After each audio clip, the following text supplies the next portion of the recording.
Hi guys, I'm Exact Chaos and welcome to my Opinionated Facts review about Antihero.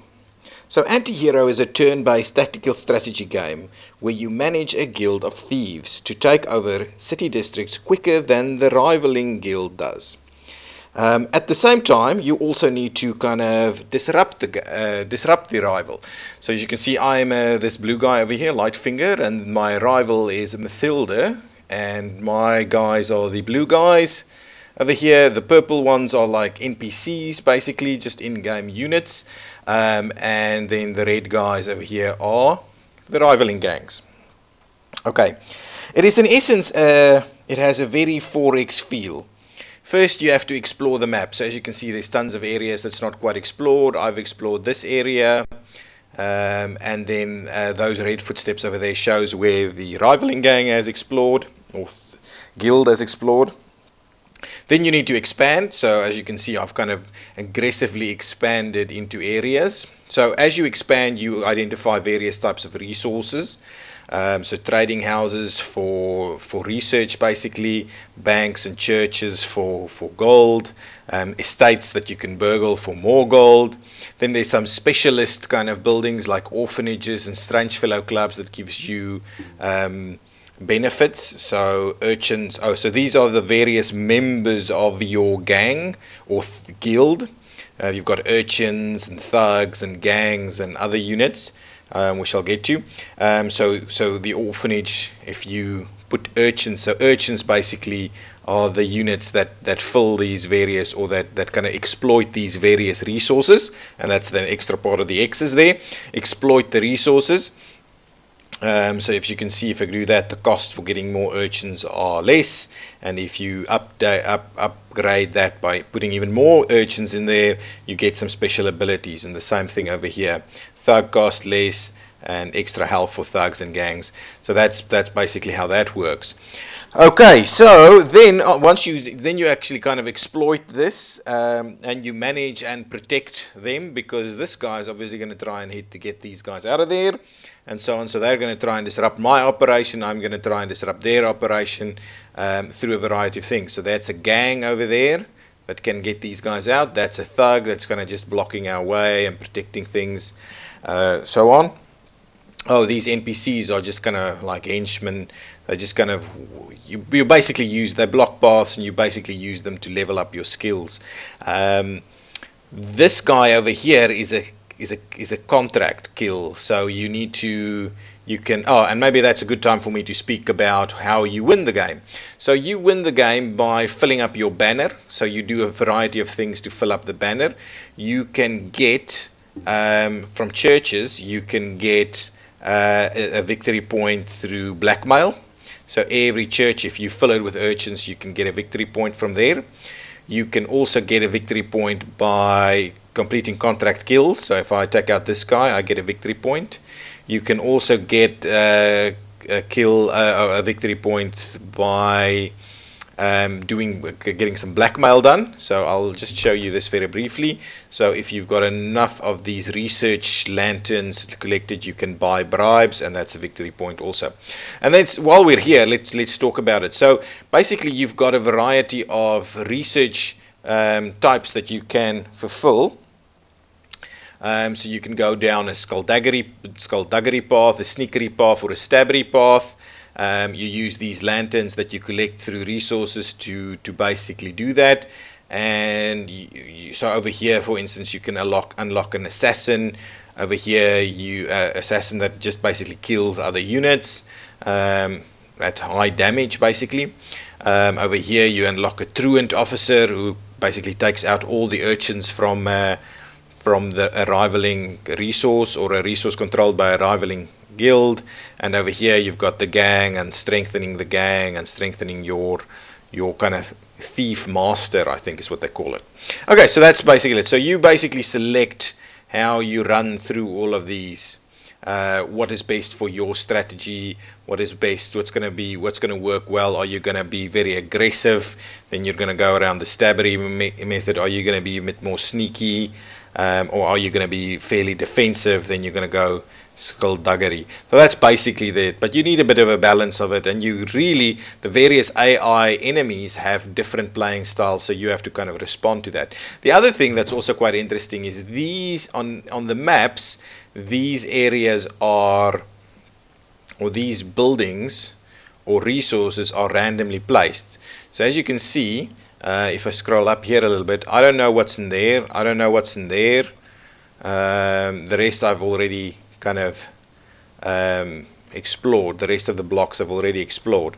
So I don't know what that is. I don't know what that is. But close to me, there's a bank, there's a trading house, and so on. So your again, so the random placement of this can kind of say how you play the game, or kind of feeds into your strategy. So with a bank nearby, you can get a lot of gold. With a lot of trading houses nearby, you can get a lot of research, so you can get this going. But with the perk buildings further away, it's quite difficult to maintain them. So it's in this kind of situation, it's very likely that the rivaling guild will not necessarily have as much money and research as I have, but they will have better perks. So they would be able to do. So the perk over here is thugs cost less, and the perk over here is urchins cost less.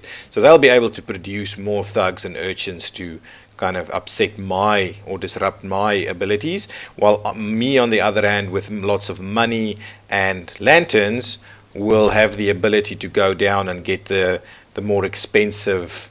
I might be able to get a second gang, or unlock the assassins or something like that. So I'll get more specialist and expensive units. So that's basically how I see it at this point in the game. Okay, and then obviously you use and plan and manage these resources and your units to disrupt and ultimately exterminate your enemy through filling up these victory points. Okay, it reminds me very much of, say, a board game. It really, the way board games are, it's just kind of a little interactive board game, but it really reminds me of playing board games, this. And I like it a lot. It also reminds me very much of Gangs of New York. It's got a very much Gangs of New York theme. If you look at this guy, for instance, very much. And it looks pretty, don't you think? I think it looks quite cool. At the start I thought, wow, this is simple, but it really does become quite complex. Okay, so let's go into the good aspects of this game. It's easy to learn. It starts out really simple, and that's why I'm saying it. I thought it was quite simple when I started it, because they don't jump you into the deep end with all of this stuff to learn. They basically just teach you the first step and then the second step, and that's quite good.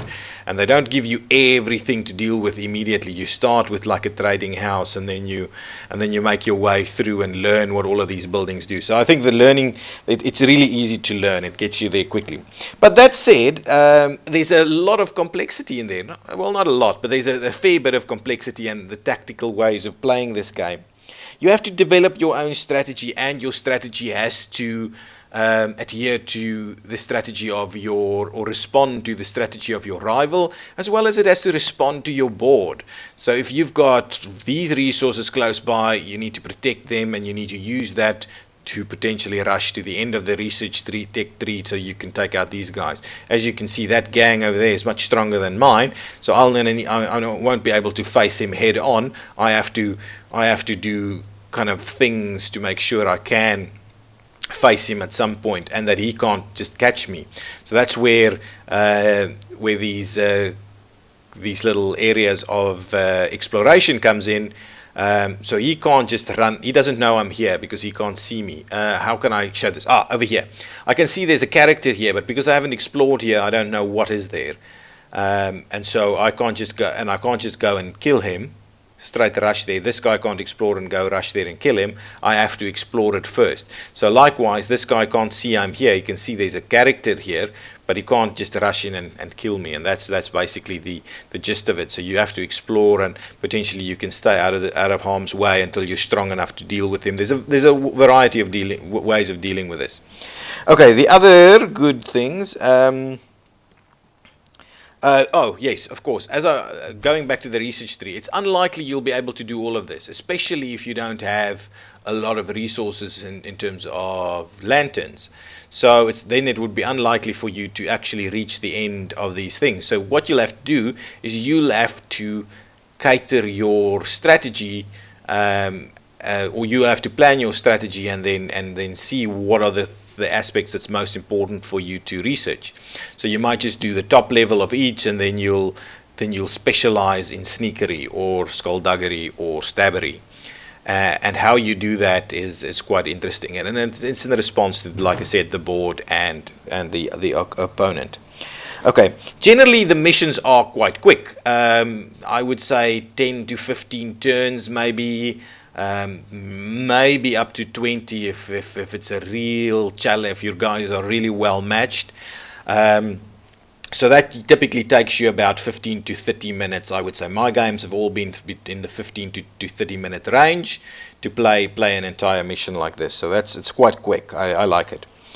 It's fun and addictive. I must say, when I started this game, I thought, wow, this looks so simple and so on. But you get sucked into it so quickly, and it gets very fun and addictive. I must say, I've probably played the first 5 missions of the campaign in a row because I just couldn't tear myself away. So it's really fun. And also ultimately, I think it's a really good value for money. It's not a high cost game. It's maybe not it's not a high cost game, so it's definitely I think good value for money. If we move on to the bad, the campaign is a bit short. It could definitely use with some expansion. I think there's 10 or so missions in the campaign, and like I said, if it takes you about 30 minutes, 15 to 30 minutes per mission, that's not a lot of game time. But there's also different varying levels of difficulty, so you can do it once a normal or easy, and then try your skill at the harder levels, and it is quite difficult. I've tried a few hard levels and they kick my butt, these guys. I just can't seem to beat them on hard, or not all of them at least. So it's definitely there's definitely a lot of game time that you can devote to outwitting these guys. So yes, definitely. So, but I think if you probably get a good 10 hours out of this game, and for the price, I think that's well worth it, to be honest. And that's just the single player, the campaign. After that, there's also, you can also do skirmish missions against the AI. You can do multiplayer and that kind of thing. So it's definitely, I think, well worth it. Okay, other bad aspects, the random allocation of resources. So I've talked a bit about how these resources are allocated, and most of the time the random allocation works well in that it just kind of feeds your strategy. But sometimes I found that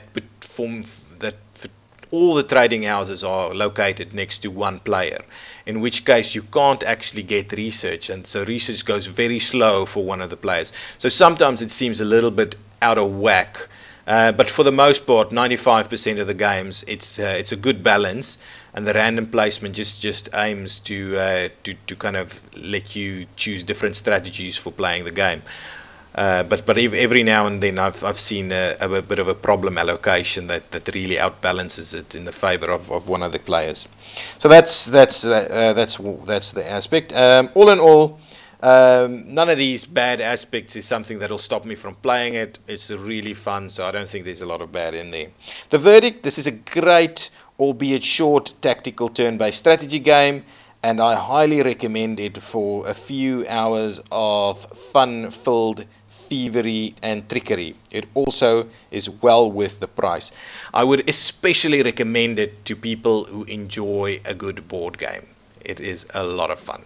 Okay guys, this has been my opinionated facts about Antihero. I'm Exact Chaos. Please leave me a like if you've enjoyed this review, and subscribe to the channel so you can see more and new stuff. Thank you. Bye bye.